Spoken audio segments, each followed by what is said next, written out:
आज जनवरी 25, 2026 है और केंद्र सरकार के लाखों कर्मचारियों तथा करीब 65 लाख पेंशन धारकों के लिए वेतन, पेंशन, महंगाई भत्ता और एरियर से जुड़ी बातें लगातार चर्चा में हैं। अलग अलग प्लेटफॉर्म पर अलग अलग दावे चल रहे हैं। सोशल मीडिया पर छोटे छोटे क्लिप्स और अधूरी जानकारी घूम रही है और इसी वजह से बहुत लोग कंफ्यूज हो जाते हैं कि असल स्थिति क्या है, किस पर भरोसा करना है और किन बातों को अभी अंतिम मानकर नहीं चलना चाहिए। इसी संदर्भ में आज की तारीख के हिसाब से सारी बातें सीधे और साफ शब्दों में समझना जरूरी है, ताकि आपकी तैयारी सही दिशा में रहे और आप अफवाहों के आधार पर कोई गलत निष्कर्ष न निकालें। सबसे पहले बात 8वें केंद्रीय वेतन आयोग की। इस समय सबसे बड़ा सवाल यही है कि नया वेतन ढांचा आखिर कब लागू होगा और क्या 1 जनवरी 2026 से प्रभावी मानकर एरियर मिलने की संभावना बनती है।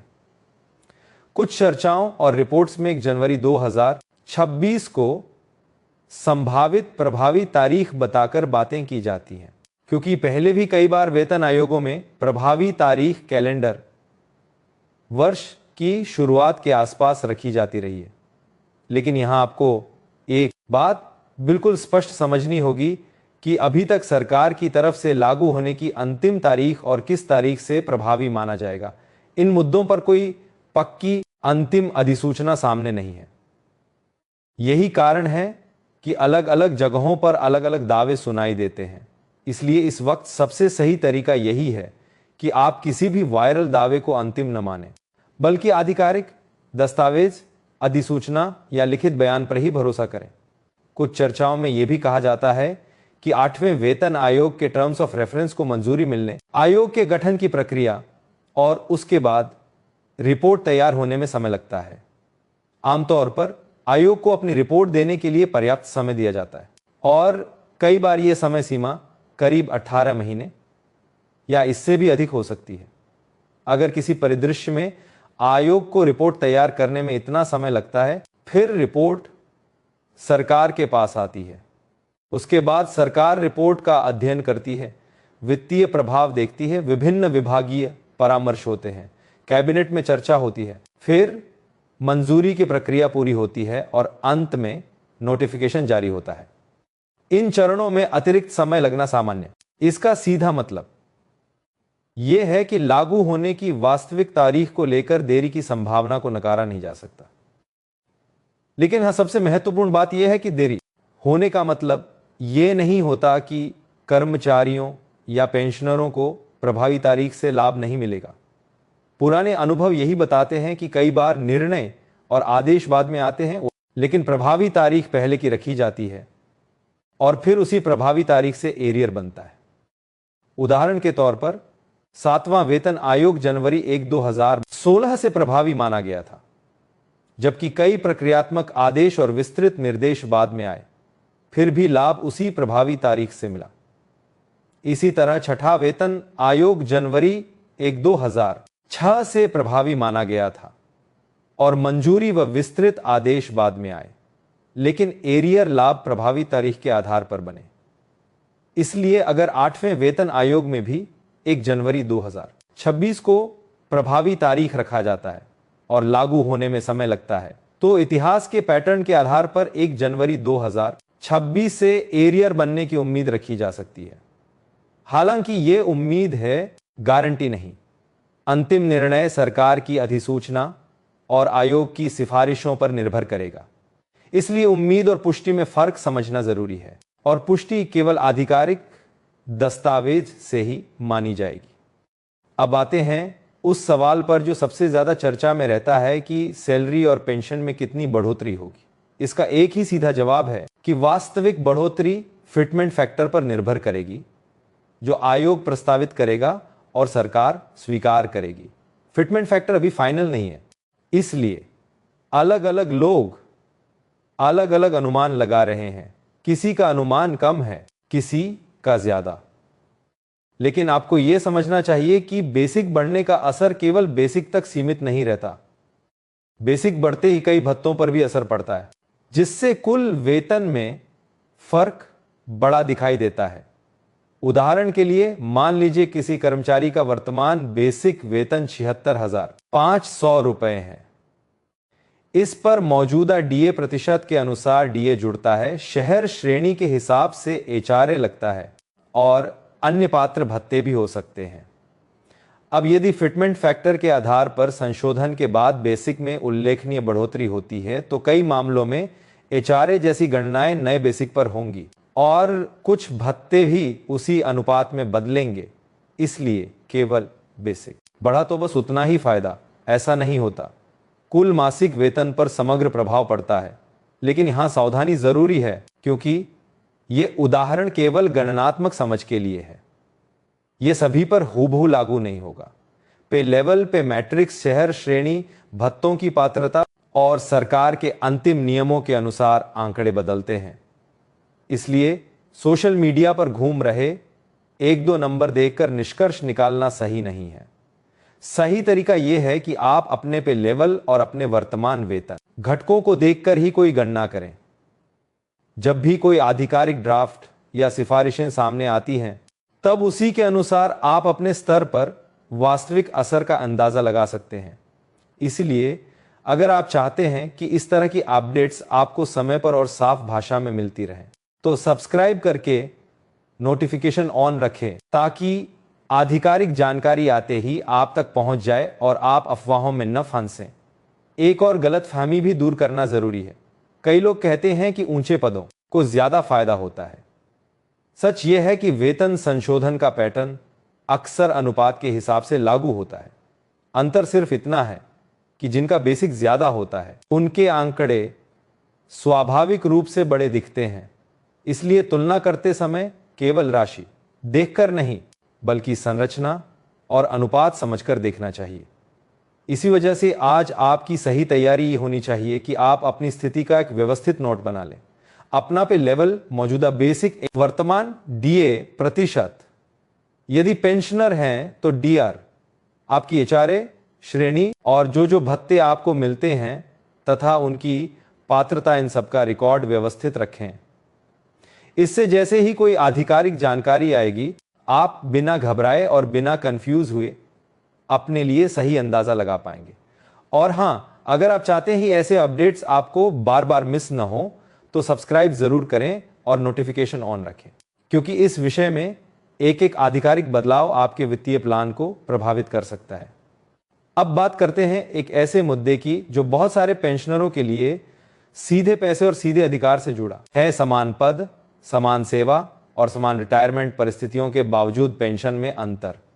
कई लोगों के साथ ऐसा होता है कि उन्होंने अपने साथियों के साथ समान वर्षों तक सेवा की, एक ही पद या कैडर में रहे, लगभग समान शर्तों पर रिटायर हुए, फिर भी किसी की पेंशन ज्यादा और किसी की कम दिखाई देती है।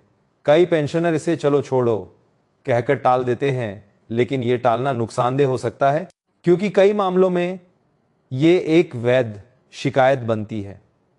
इसके पीछे अक्सर कारण होते हैं पेंशन फिक्सेशन में त्रुटि, पे लेवल का गलत लग जाना, लास्ट पे ड्रॉन या एलपीसी में गलती, 7वें वेतन आयोग के अनुसार सही मैट्रिक्स नोटिफिकेशन के अनुरूप अपडेट न होना या डेटा एंट्री में गलती आपकी न भी हो, लेकिन असर आपकी जेब पर वर्षों तक पड़ता है। यह समझना जरूरी है कि पेंशन कोई एहसान नहीं है, यह आपका अधिकार है। यदि यह साबित हो जाए कि सेवा समान थी, पद समान था और फिर भी आपकी पेंशन कम फिक्स हुई है, तो सुधार संभव है और पिछला एरियर भी बन सकता है। कई मामलों में शिकायत के बाद जांच होती है, त्रुटि सामने आती है, पेंशन संशोधित करके बढ़ाई जाती है और पिछली अवधि का एरियर भी मिलता है। इसलिए अगर आपको संदेह है तो इसे नजरअंदाज न करें, व्यवस्थित तरीके से कदम उठाएं। सबसे पहले अपने दस्तावेज व्यवस्थित करें। पीपीओ, लास्ट पे सर्टिफिकेट या एलपीसी, लास्ट पे ड्रॉन विवरण, पे लेवल, पे मैट्रिक्स में फिक्सेशन, रिटायरमेंट की तारीख और यदि उपलब्ध हो तो साथ रिटायर हुए सहयोगी के साथ तुलना के आधार। यदि ये बातें काफी हद तक समान हैं और फिर भी पेंशन में स्पष्ट अंतर है, तो आपका केस मजबूत हो सकता है। इसके बाद आप स्पार्श या संबंधित पोर्टल, विभागीय ग्रीवेंस चैनल के माध्यम से शिकायत दर्ज करें। शिकायत में बिल्कुल साफ लिखें कि आपने कितने साल सेवा की, किस पद से रिटायर हुए, आपकी पेंशन किस आधार पर कम दिख रही है और तुलना के लिए आपके पास कौन कौन से तथ्य और दस्तावेज हैं। जरूरी दस्तावेज अपलोड करना बहुत महत्वपूर्ण है, क्योंकि बिना दस्तावेज के केस लंबा खींचता है या बार बार स्पष्टीकरण मांगा जाता है। शिकायत दर्ज होने के बाद उसका रजिस्ट्रेशन या ट्रैकिंग नंबर संभाल कर रखें और समय समय पर स्टेटस चेक करें। जरूरत पड़े तो संबंधित रिकॉर्ड ऑफिस या विभाग को लिखित रूप में भी सूचित किया जा सकता है। सही दस्तावेज के साथ आवाज उठाने वालों को समाधान मिलने की संभावना बढ़ती है। और अगर आप चाहते हैं कि ऐसे अधिकार संबंधी अपडेट्स भी आपको समय पर मिलते रहें, तो सब्सक्राइब करें और नोटिफिकेशन ऑन रखें, ताकि आप महत्वपूर्ण प्रक्रियाओं से अनजान न रहें। अब आते हैं उस बड़े मुद्दे पर जिसकी चर्चा हर तरफ है। 18 महीने का रोका गया डीए डीआर एरियर। बहुत सारे कर्मचारी और पेंशनर पूछते हैं कि आखिर ये एरियर कब मिलेगा, मिलेगा भी या नहीं, और इस पर कानूनी या प्रशासनिक प्रक्रिया कहां तक पहुंची है। इस विषय पर समय समय पर अलग अलग दावे आते रहते हैं और लोग किसी एक तारीख को पकड़कर उम्मीदें बहुत बढ़ा लेते हैं। यहां एक बात फिर साफ कर दूं कि जब तक आधिकारिक दस्तावेज, कोर्ट ऑर्डर या सरकारी लिखित अपडेट सामने ना जाए, तब तक किसी भी निष्कर्ष को अंतिम मत मानिए। व्यवहारिक सलाह यही है कि जैसे ही कोई प्रामाणिक अपडेट आए, उसे पूरा पढ़ें और समझें।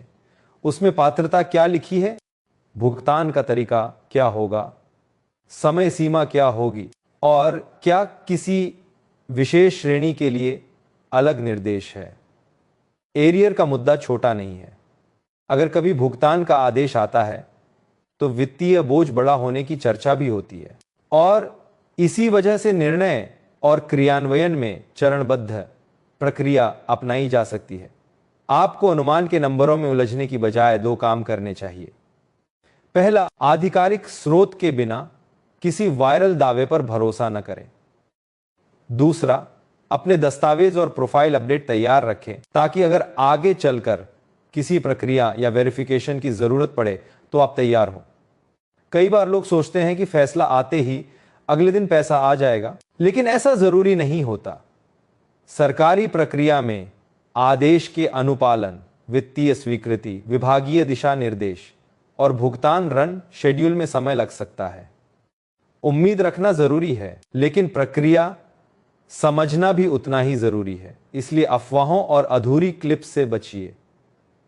और अगर आप चाहते हैं कि जैसे ही कोई वास्तविक आधिकारिक अपडेट आए, आपको बिना देरी के समझ में आ जाए, तो सब्सक्राइब करके नोटिफिकेशन ऑन रखें, क्योंकि समय पर सही जानकारी ही सबसे बड़ा फायदा है। अब बात करते हैं पेंशन और स्पॉट से जुड़े उस अपडेट की, जो कई पेंशन धारकों के लिए महत्वपूर्ण हो सकता है। कुछ पेंशनरों को प्रोसेस एडवांस इंटीमेशन जैसा संदेश मिलता है और चर्चा होती है कि सिस्टम में पेंशन क्रिएट होने की प्रक्रिया कब दिखती है और खाते में क्रेडिट कब होता है।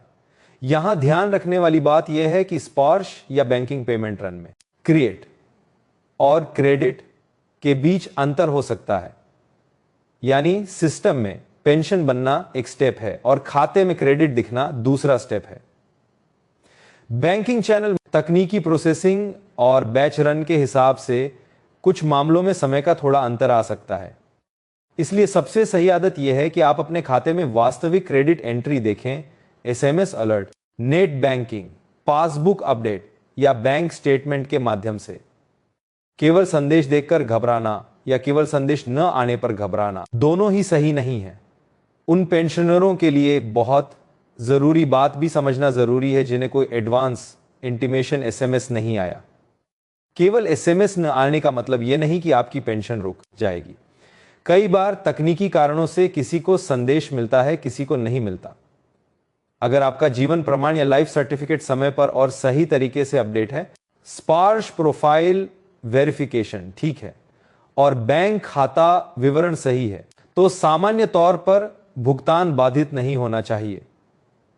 सिस्टम काफी हद तक ऑटोमेटेड होता है, फिर भी सावधानी के तौर पर अपना बैंक खाता सक्रिय रखें। खाते में न्यूनतम बैलेंस और चार्जेस का ध्यान रखें, और यदि कोई असामान्य स्थिति दिखे, जैसे क्रेडिट में असामान्य देरी, कटौती का संदेह या स्टेटस में त्रुटि तो घबराने के बजाय पहले सत्यापन करें और जरूरत पड़े तो हेल्प डेस्क या ग्रीवेंस के जरिए शिकायत दर्ज करें।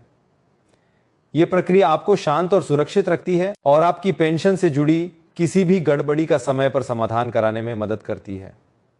इन सब बातों के बीच सबसे अहम बात यह है कि लोग कई सूचनाओं को एक साथ जोड़कर गलत निष्कर्ष निकाल लेते हैं। 8वां वेतन आयोग, 18 महीने का एरियर, पेंशन प्रोसेसिंग, डीआर प्रतिशत, कोर्ट अपडेट, ये सब अलग अलग प्रक्रियाएं हैं और इनकी टाइमलाइन भी अलग हो सकती है। इसलिए हर खबर को एक ही लाइन में जोड़कर जल्दबाजी में कोई निर्णय न बनाएं। आपकी सही रणनीति यह होनी चाहिए कि आप अपने दस्तावेज व्यवस्थित रखें और आधिकारिक अपडेट पर नजर रखें। अगर आप कर्मचारी हैं तो सर्विस रिकॉर्ड पे level, promotion record, increment record पे फिक्सेशन ऑर्डर और संबंधित कार्यालय आदेश संभाल कर रखें। अगर आप पेंशनर हैं तो पीपीओ, बैंक डिटेल्स, जीवन प्रमाण, पेंशन स्लिप और स्टेटमेंट सुरक्षित रखें। यही दस्तावेज किसी भी दावे, शिकायत या सुधार प्रक्रिया में आपकी असली ताकत बनते हैं। और क्योंकि यह विषय आपकी और आपके परिवार की वित्तीय योजना से जुड़ा है, इसलिए सही समय पर सही अपडेट मिलना बहुत जरूरी है। इसी वजह से मैं बार बार कह रहा हूं कि सब्सक्राइब करें और नोटिफिकेशन ऑन रखें ताकि कोई भी अहम आधिकारिक अपडेट मिस न हो। जब भी सरकार की तरफ से कोई नोटिफिकेशन आता है, जब भी आयोग से जुड़ी कोई ठोस जानकारी सामने आती है या जब भी डीए, डीआर एरियर से संबंधित कोई वास्तविक प्रगति होती है, तो आप उसे उसी समय समझकर अपने निर्णय और तैयारी को सही दिशा दे सकें। सब्सक्राइब और नोटिफिकेशन ऑन रखने का फायदा यही है कि आप अफवाहों से नहीं, प्रामाणिक सूचनाओं से गाइड होंगे। अब आज 25 जनवरी 2026 के संदर्भ में संक्षेप में स्थिति यही है कि 8वें केंद्रीय वेतन आयोग की प्रक्रिया चरणबद्ध होती है, इसलिए रिपोर्ट और लागू होने में समय लग सकता है। यह समय आयोग के काम, सरकार के अध्ययन, वित्तीय आकलन, कैबिनेट मंजूरी और अंततः नोटिफिकेशन जैसी प्रक्रियाओं पर निर्भर करेगा। यदि प्रभावी तारीख 1 जनवरी 2026 तय की जाती है तो इतिहास के पैटर्न के आधार पर एरियर प्रभावी तारीख से बनने की उम्मीद रखी जा सकती है, लेकिन अंतिम निर्णय केवल आधिकारिक अधिसूचना और सिफारिशों के आधार पर ही माना जाएगा। 18 महीने के रोके गए डीएडीआर एरियर के मामले में भी किसी भी वायरल दावे को अंतिम मानने के बजाय आधिकारिक दस्तावेज या कोर्ट, सरकारी अपडेट का इंतजार करना जरूरी है। और जैसे ही कोई वास्तविक अपडेट आए, उसकी पात्रता, भुगतान की प्रक्रिया और समय सीमा को ध्यान से समझना जरूरी है। स्पार्श पेंशन से जुड़ी प्रोसेसिंग में क्रिएट और मार्क्रेडिट के बीच अंतर हो सकता है, इसलिए एसएमएस पर नहीं, वास्तविक बैंक क्रेडिट एंट्री पर भरोसा करें और केवल एसएमएस न आने से घबराएं नहीं। पेंशन फिक्सेशन में गलती के कारण यदि पेंशन कम बन रही है तो उसे अब क्या फायदा कहकर छोड़ना नुकसानदेह हो सकता है।